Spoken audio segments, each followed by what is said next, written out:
John H. Watton. O pensamento do Antigo Oriente Próximo e o Antigo Testamento. 1. História. Métodos. História. A redescoberta do Egito começou a sério no século XVIII d.C. e da Mesopotâmia em meados do século XIX d.C. Com a decifração das línguas antigas, as dezenas de milhares de textos que estavam sendo desenterrados começaram a ser traduzidos e analisados. Em muitos casos, os motivos dos aventureiros estudiosos representavam uma estranha combinação de política, interesse por antiguidades, ou tesouros, e apologética bíblica. Os estudos iniciais tendiam a ser defensivos da Bíblia, mesmo que tal postura exigisse a rejeição ou distorção dos textos cuneiformes. A enxurrada de atividades em relação à relação desses textos com a Bíblia atingiu uma espécie de massa crítica na virada do século, e, consequentemente, uma ampla atenção foi atraída pela série de palestras apresentadas em 1902 sob os auspícios da Sociedade Oriental Alemã e assistidas pelo Kaiser Wilhelm II.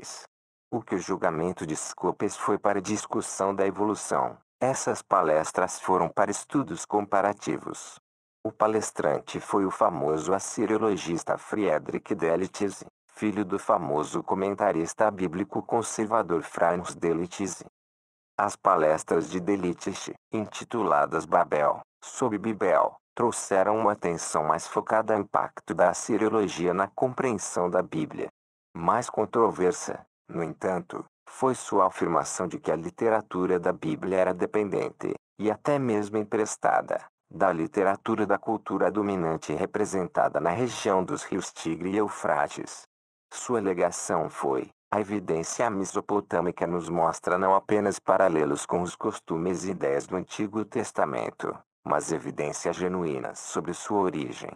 A conclusão inevitável seria, portanto, que a origem do Antigo Testamento era humana, não divina, e que a fé cristã, portanto, tinha suas raízes na mitologia pagã.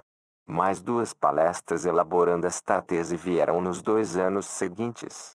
Na segunda, mais censurável que a primeira, ele questionou a adequação da terminologia teológica tradicional usada para descrever a Bíblia, por exemplo, revelação, inspiração, à luz de sua dependência agora evidente. Como observa H. Huffman, Delitzsch havia se mudado da Babilônia como intérprete e ilustrador do Antigo Testamento para um ataque geral ao valor religioso do Antigo Testamento para o alemão moderno. Fé, com o resultado de que Delitzsch foi criticado veementemente em suas respostas escritas às suas palestras. Nas décadas seguintes, no entanto, à medida que a assiriologia se tornou cada vez mais secular e seus estudiosos, se preocupados com a Bíblia, adotaram os princípios da erudição crítica. As palestras de Delitzsch tornaram-se reconhecidas como um divisor de águas nos estudos comparativos. O resultado foi uma crescente divisão ideológica entre aqueles que viam os estudos comparativos de um ponto de vista confessional, buscando usar a assiriologia em sua apologética, e aqueles que o viam de um ponto de vista científico ou secular, vendo a Bíblia como um retardatário na literatura mundial, repleta do que era um pouco mais do que adaptações da mitologia do Antigo Oriente Próximo. Estudiosos críticos consideravam seus oponentes tradicionalistas ingênuos. Eruditos confessionais consideravam seus oponentes hereges ímpios. À medida que surgiram evidências que não se encaixavam facilmente com o desejo de reivindicar a Bíblia, os críticos se tornaram mais estridentes e muitos concordaram com a afirmação de Delitzsch de que o Antigo Testamento não era um livro da religião cristã e deveria ser excluído da teologia cristã. Em resposta, os estudiosos confessionais tornaram-se mais entrincheirados e defensivos. O ciclo de divisão aprofundou cada vez mais suas cunhas. O espaço de um século permite que os estudiosos atuais reconheçam que as palestras de Delitzsch não foram motivadas apenas por um senso de objetividade científica. Ele era um filho de sua cultura como todos nós somos. E seu óbvio nacionalismo pode agora ser visto como tendo sido sobrecarregado não apenas com sentimentos anticristãos, mas também antissemitas. Huffman resume bem a regressão, ao lidar com questões assiriológicas, como Delitzsch fez em suas duas primeiras palestras. Ele combinou erudição com súplicas especiais, ao lidar com materiais do Antigo Testamento. Delitzsch misturou aprendizado com considerável ingenuidade, ao lidar com o Novo Testamento, ou, mais especificamente Jesus. Delitzsch demonstrou ingenuidade e perfídia. O trabalho de Delitzsch gerou um movimento, nunca muito popular, mas notável por seus excessos, chamado Pan-Babilonismo, que argumentava que todos os mitos do mundo e todas as escrituras cristãs, Antigo e Novo Testamento, eram simplesmente versões da mitologia babilônica. Por exemplo, as histórias de Jesus nos evangelhos foram baseadas no épico de Gilgamesh, e a paixão de Cristo foi baseada na mitologia de Marduk. Mesmo quando a siriologia e a egiptologia, e também a ideologia, surgiram como disciplinas acadêmicas sérias, autônomas, a atenção de muitos permaneceu focada na Bíblia. À medida que as descobertas dos principais arquivos se sucediam entre as décadas de 1920 e 1970, cada uma foi recebida com entusiasmo inicial quando os estudiosos fizeram grandes reivindicações sobre o impacto do arquivo na Bíblia. Na maioria dos casos, o tempo e a atenção mais cuidadosa resultaram na rejeição de muitas, se não todas, as reivindicações iniciais.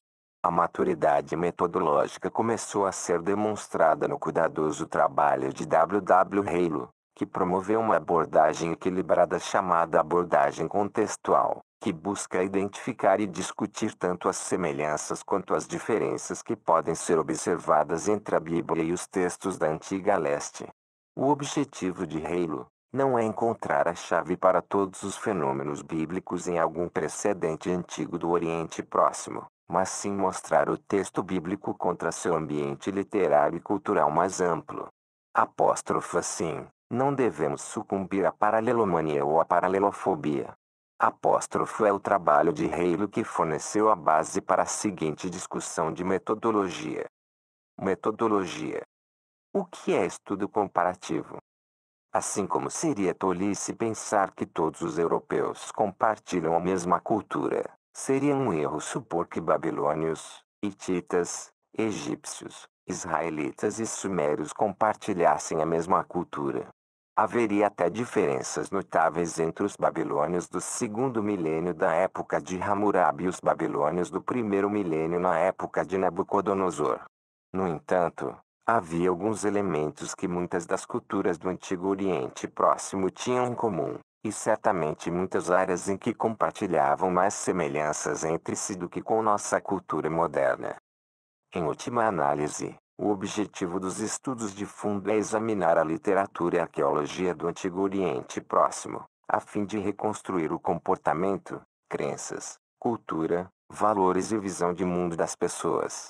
Estes poderiam alternativamente ser chamados de estudos culturais. Os estudos comparativos constituem um ramo dos estudos culturais na medida em que tentam extrair dados de diferentes segmentos da cultura mais ampla, no tempo ou espaço, em justaposição uns com os outros, a fim de avaliar o que pode ser aprendido de um para melhorar a compreensão de outro.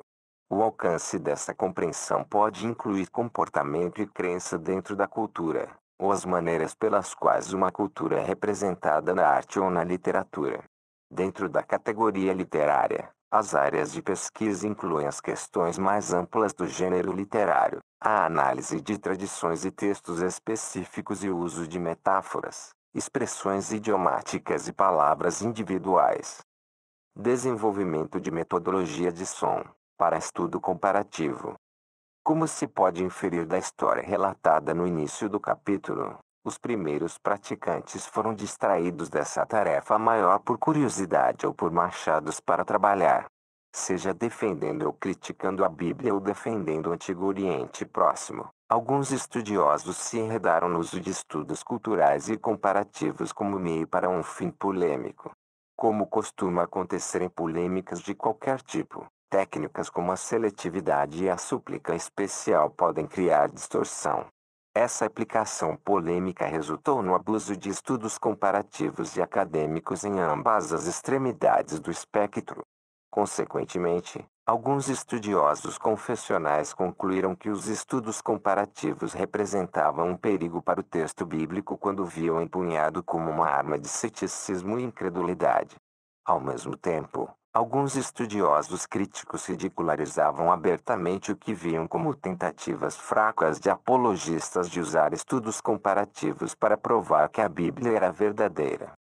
Foram necessárias algumas gerações para que fossem implementados os corretivos que serviram para estabelecer uma metodologia apropriada para o estudo de fundo e comparativo, que será apresentado a seguir. Mesmo que tenham sido implementados nas últimas décadas, abusos e mal-entendidos persistem nos bolsos.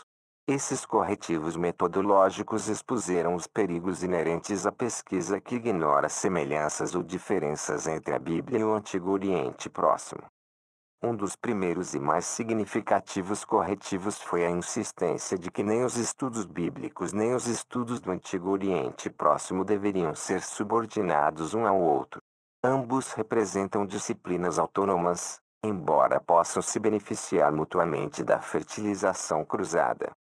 Mesmo que os estudos comparativos sejam importantes para aqueles que buscam entender a Bíblia, o estudo do Antigo Oriente Próximo não é meramente um campo subserviente aos estudos bíblicos.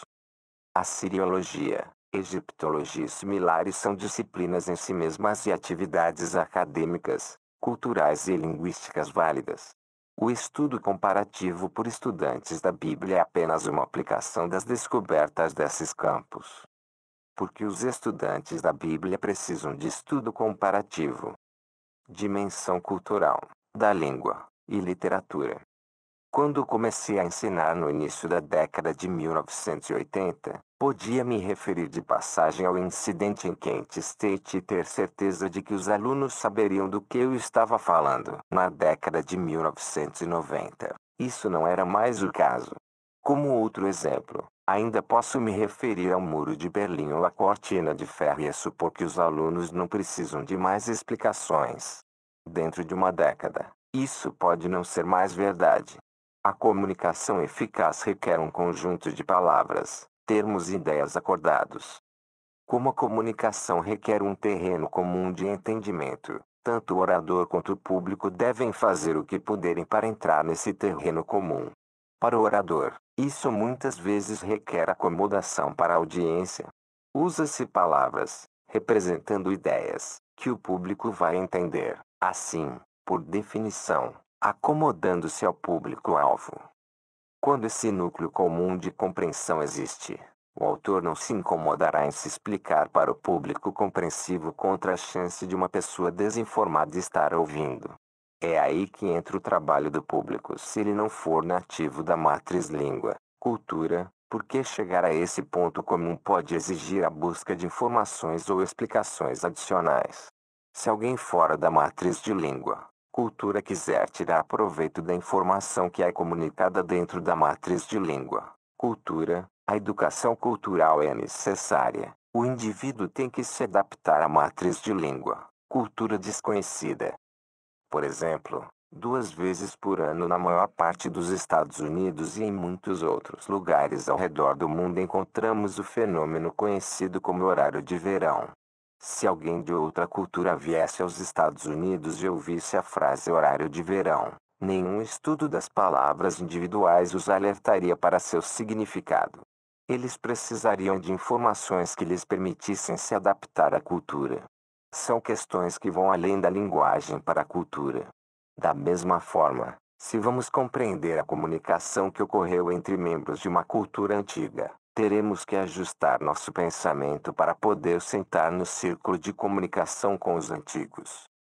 A Bíblia tem muitos exemplos como cortina de ferro e horário de verão que não são explicados, e nós não entendemos intrinsecamente.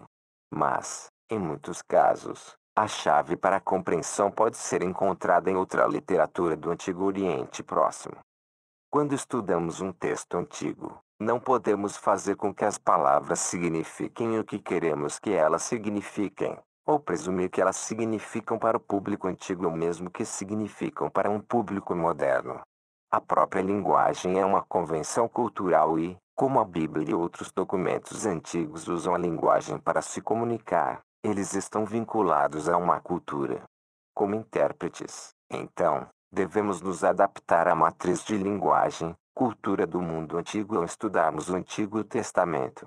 Mas, como P. Mikhailovsky apontou, uma coisa é afirmar banalidades sobre o outro, ou sobre a inaplicabilidade de conceitos ocidentais a modos de pensamento não ocidentais. É algo bem diferente realmente sair do quadro de pensamento de alguém.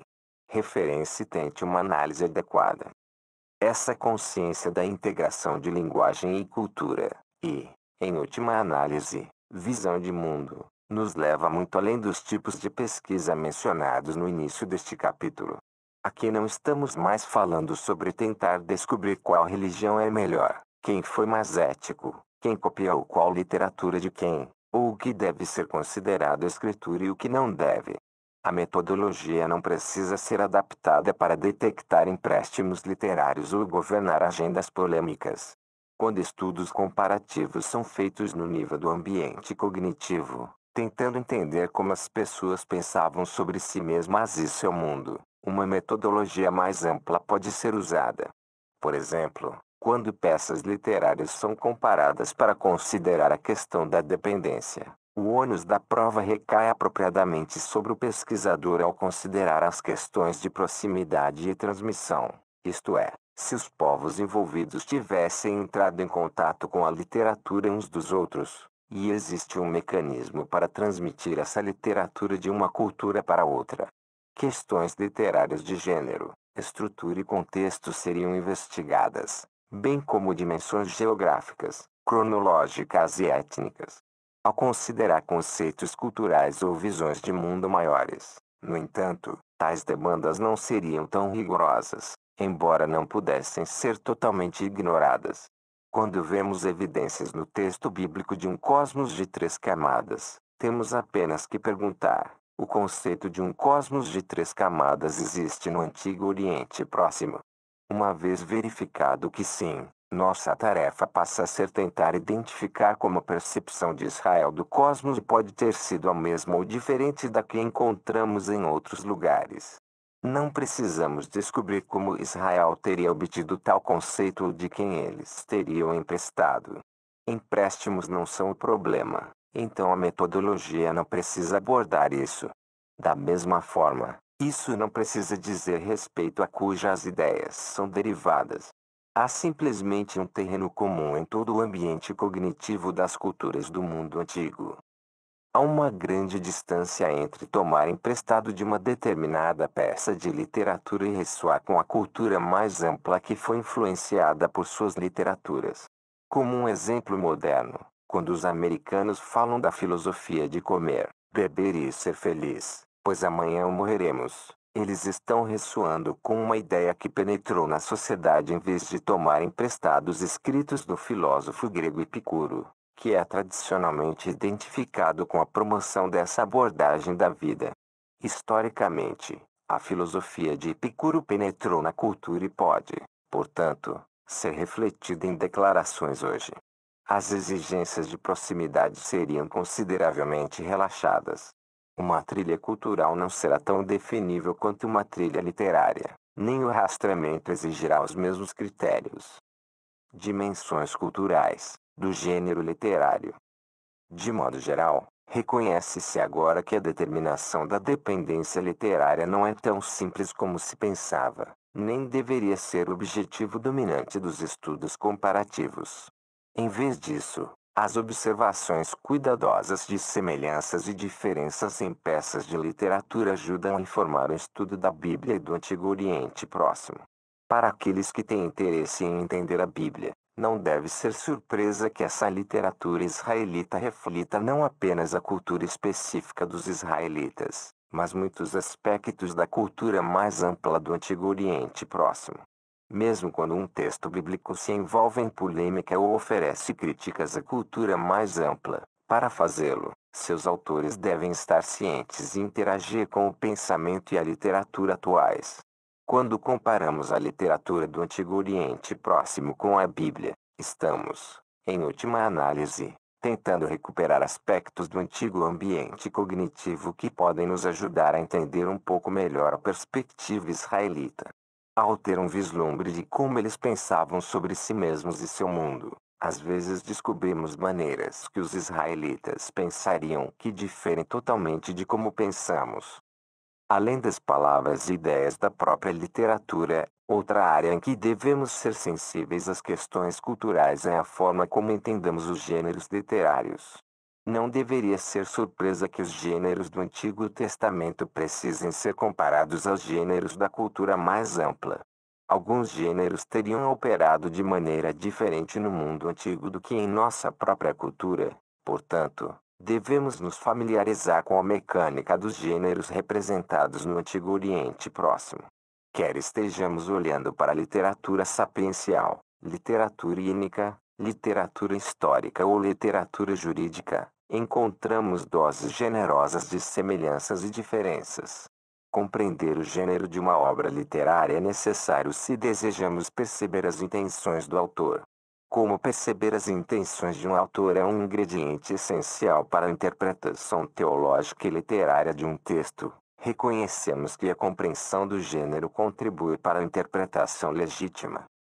Onde as semelhanças podem ser observadas entre os gêneros bíblicos e antigos do Oriente Próximo, eles nos ajudam a entender os parâmetros e características do gênero como existiam na mente antiga. Por exemplo, é importante explorarmos o que definia a escrita histórica no mundo antigo. Quão próximo estava da abordagem jornalística de hoje, que depende fortemente de relatos de testemunhas oculares. Como funcionavam as genealogias nos tempos do Antigo Testamento? Eles foram compilados para o mesmo propósito, para o qual os compilamos. Ocasionalmente, comparações dentro de gêneros revelam semelhanças muito próximas entre as literaturas bíblicas e antigas do Oriente Próximo no nível de conteúdo. Tais semelhanças não negam a individualidade de nenhum dos dois. Mesmo que a Bíblia hebraica tivesse a mesma lei ou o mesmo provérbio que foi encontrado no Antigo Oriente Próximo, podemos encontrar singularidade na forma como essa lei ou provérbio foi entendido, ou como foi matizado pelo contexto literário em que foi escrito. Incorporado. Outras vezes, a versão israelita pode não ser visivelmente diferente do antigo exemplo do Oriente Próximo em nenhum nível. Onde houver diferenças, é importante entender os gêneros antigos do Oriente Próximo, porque pontos significativos no texto bíblico podem ser feitos por meio de contraste. Por exemplo, a literatura da Mesopotâmia contém alguns textos que relatam as queixas de um sofredor justo semelhante ao que encontramos no livro de Jó.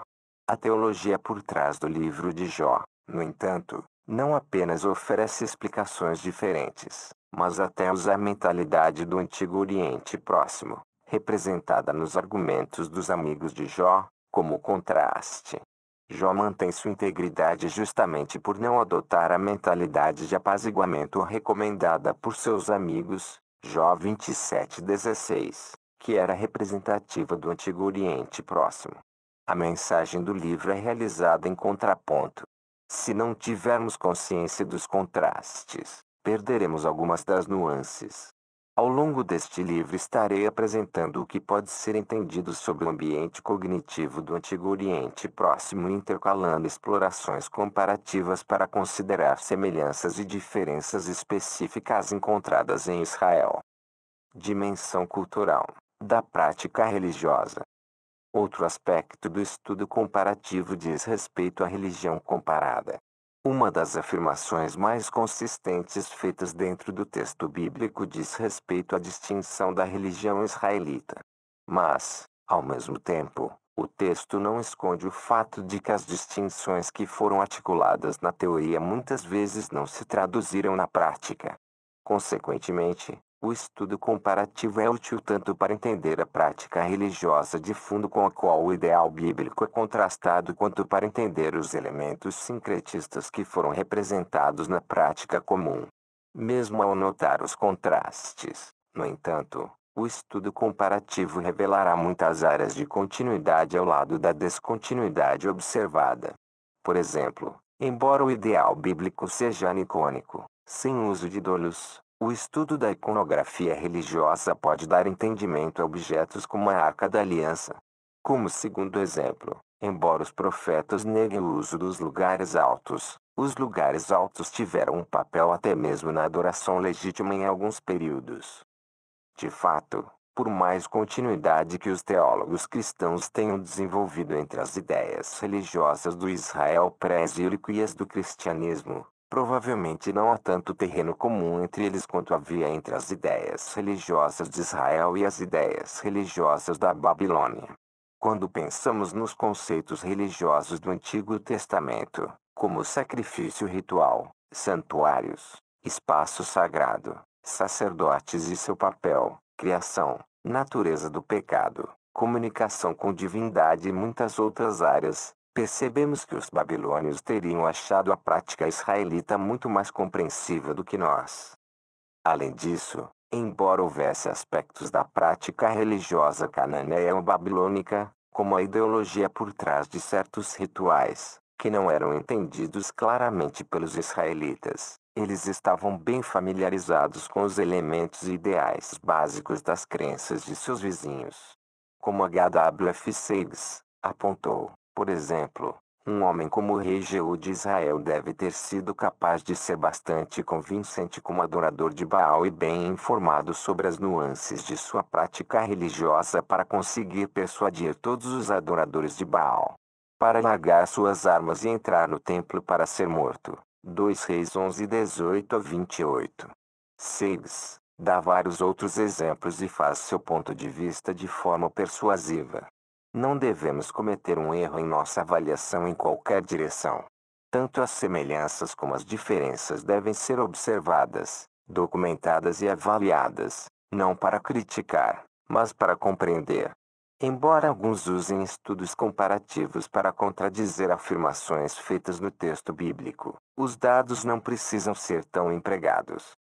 Dimensão cultural da teologia, incluindo mas expandindo para além da prática religiosa é a construção denominada teologia. Para investigar a teologia israelita em relação a qualquer outra teologia antiga, devemos ir além da simples identificação de semelhanças e diferenças para articular as relações em um nível funcional. Por exemplo, uma coisa é dizer que tanto os israelitas quanto os babilônios usavam rituais para transferir ofensas. É outra questão entender a função desses rituais e o papel que desempenharam na teologia mais ampla. As semelhanças podem existir porque Israel adaptou algo da cultura ou literatura do Antigo Oriente Próximo, ou, como mencionado anteriormente, porque simplesmente ressoou com a cultura. As diferenças podem refletir a rejeição dos israelitas de uma perspectiva do Antigo Oriente Próximo, na qual uma prática foi ignorada ou proscrita, ou podem emergir em polêmicas israelitas explícitas contra as opiniões de seus vizinhos, nas quais o discurso extenso destacou a distinção. Em todos esses casos, a teologia do texto pode ser matizada ou esclarecida por uma compreensão do contexto cultural, se ressoa com seu ambiente ou se destaca nitidamente contra ele. Quando se trata da formulação de nossa teologia moderna baseada no texto bíblico, podemos concluir logicamente que, sem a orientação de estudos de fundo, estamos fadados a interpretar mal o texto em alguns pontos. Um texto pode ser pensado como uma teia de ideias ligadas por fios de escrita. Cada frase e cada palavra se comunicam pelas ideias e pensamentos que irão desencadear na mente do leitor ou ouvinte. Podemos então falar dos significados potenciais que as palavras apontam como lacunas que precisam ser preenchidas com, espera-se, apropriado significado pelo público. O escritor ou orador assume que essas lacunas serão preenchidas de maneiras específicas com base na linguagem comum e na visão de mundo que ele compartilha com seu público. Intérpretes da Bíblia têm a tarefa de preencher essas lacunas, não com suas próprias ideias, teológicas ou outras, mas com as ideias do escritor como essas ideias podem ser entendidas. Muitas vezes, As palavras que ele usa e as ideias que ele tenta transmitir estão enraizadas na cultura e, portanto, precisam da ajuda de estudos de base. Por exemplo, a Torre de Babel é descrita como sendo construída com a cabeça nos céus. Sem o benefício das origens do Antigo Oriente Próximo, os primeiros intérpretes tendiam a fornecer a explicação teológica de que os construtores estavam tentando construir uma estrutura que lhes permitisse lançar um ataque aos céus. Em outras palavras, a torre era vista como uma forma de as pessoas ascenderem ao céu. Mas o estudo de fundo permitiu que os intérpretes modernos reconhecessem que a torre é uma expressão usada para descrever os zigurates da Mesopotâmia que deveriam servir como uma ponte ou portal entre o céu e a terra para os deuses usarem. Assim, o estudo comparativo oferece uma interpretação alternativa e possivelmente mais precisa do texto. Em Gênesis, a torre deve ser vista como um caminho para a descida da divindade. Em conclusão, então, como nossa interpretação do texto exige que preenchamos as lacunas, queremos ter o cuidado de considerar a opção de preencher essas lacunas do contexto cultural antes de saltar para preenchê-las com o significado teológico vindo de nossa própria experiência ou compreensão. Escopo do estudo comparativo.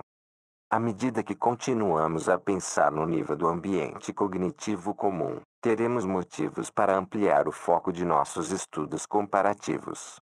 O interesse acadêmico em estudos comparativos anteriormente se concentrava em características individuais, por exemplo, relatos de inundações da Bíblia e do Antigo Oriente Próximo apresentam pássaros enviados de uma arca, ou na preservação literária de tradições, por exemplo, relatos de criação, tratados de vassalos, e muitos estudos foram conduzidos com apologética, dos círculos confessionais, ou polêmicas, contra as tradições confessionais, em mente.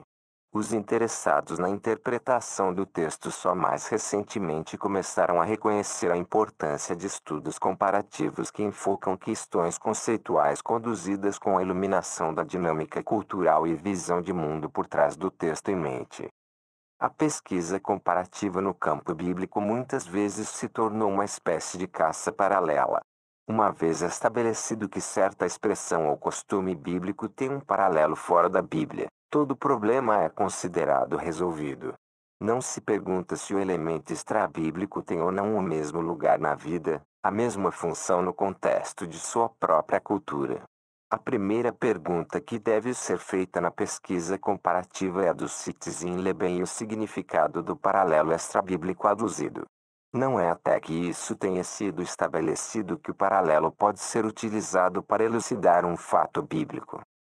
Os itens para pesquisa comparativa podem ser divididos em 3 categorias: elementos individuais, conceitos de visão de mundo e preservação literária. Além disso, em vez de simplesmente falar sobre semelhanças e diferenças, podemos agora criar um espectro para definir as variedades de diferenças e semelhanças para classificar as nuances do relacionamento com mais precisão.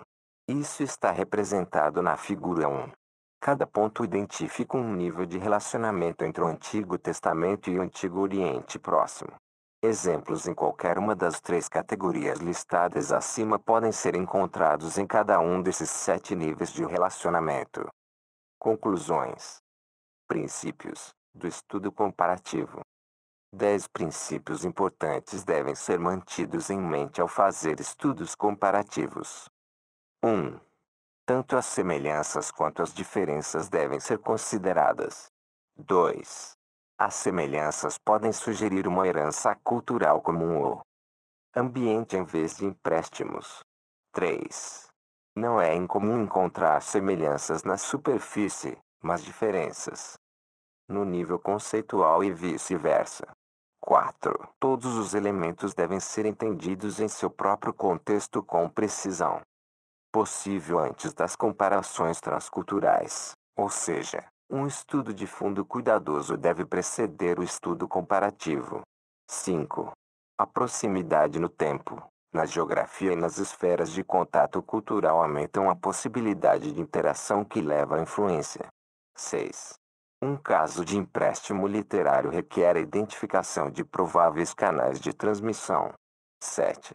O significado das diferenças entre duas peças de literatura é minimizado se as obras não forem do mesmo gênero. 8. Funções semelhantes podem ser desempenhadas por diferentes gêneros em diferentes culturas. 9. Quando elementos literários ou culturais são emprestados, eles podem, por sua vez, ser transformados em algo bem diferente por aqueles que os emprestaram.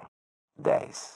Uma única cultura raramente será monolítica, seja em um corte transversal contemporâneo ou considerando a passagem do tempo. Objetivos do estudo de antecedentes e comparativo. Eu argumentaria, então, que os alunos deveriam realizar estudos prévios com 4 objetivos em mente. 1. Os alunos podem estudar a história do Antigo Oriente Próximo como meio de recuperar o conhecimento dos eventos que moldaram a vida das pessoas no mundo antigo. 2. Os alunos podem estudar arqueologia como meio de recuperar o estilo de vida refletido na cultura material do mundo antigo. 3. Os alunos podem estudar a literatura do Antigo Oriente Próximo como um meio de penetrar no coração e na alma das pessoas que habitavam o mundo antigo que Israel compartilhava. 4. Os alunos podem estudar a língua do Antigo Oriente Próximo como meio de obter uma visão adicional da semântica, lexicografia, expressões idiomáticas e metáforas usadas em hebraico. Esses objetivos, então, contribuem para estudos comparativos e nos ajudarão a entender melhor o Antigo Testamento.